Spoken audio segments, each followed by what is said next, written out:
Be a man, be a woman after God's own heart.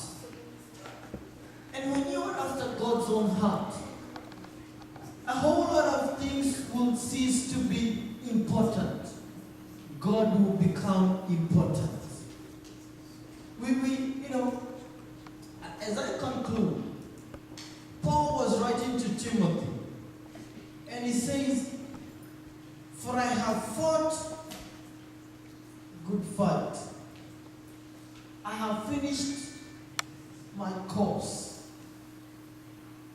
and there is kept for me a crown of righteousness." And my question is, what kinds of fights do you fight? What kinds of fights do we fight? He said, "I've fought the good fight of faith. I have kept the faith." Half of the times I can say like Paul, half of the times I have not kept the faith, but the faith has kept me.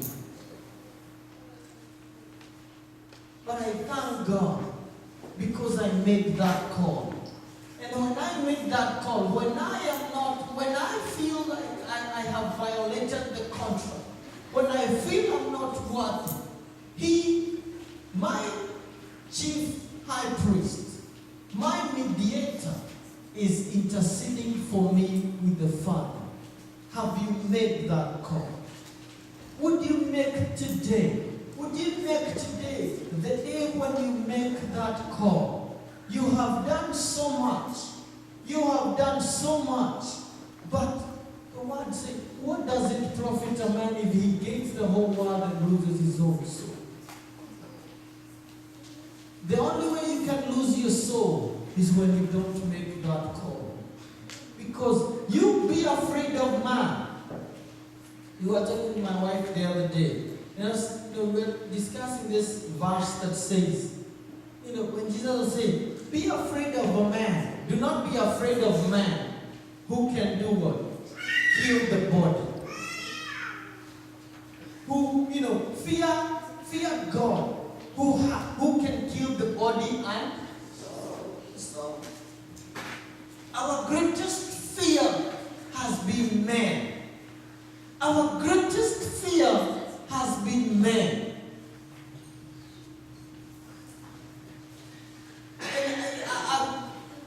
I'm not really gonna talk about this, but just allow me to say it.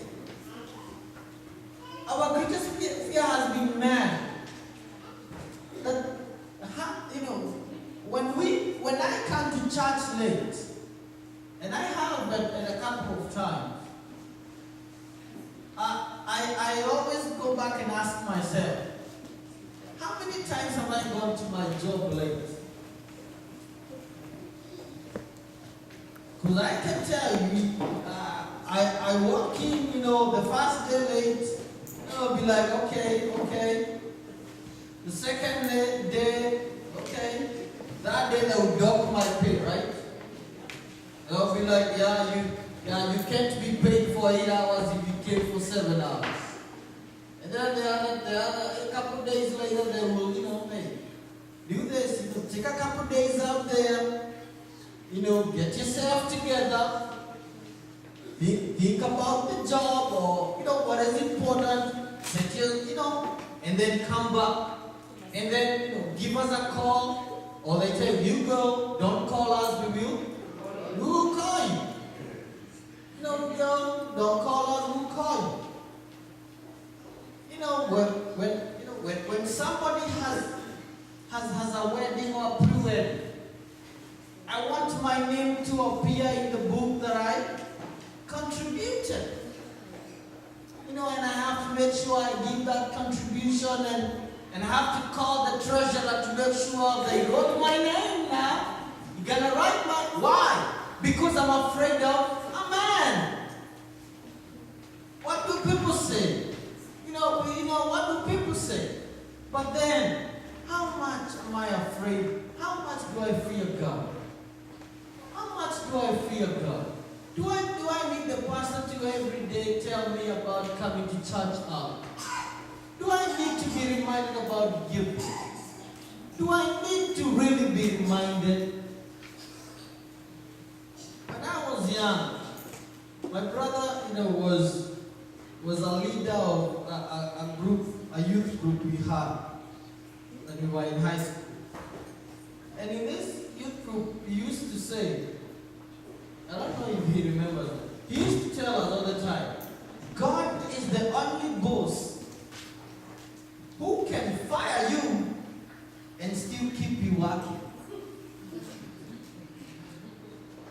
Imagine that.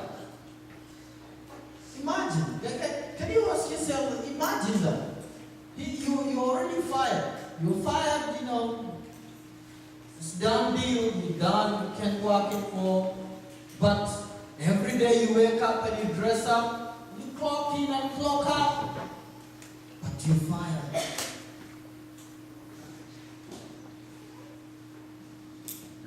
When Nathaniel came to David, told David,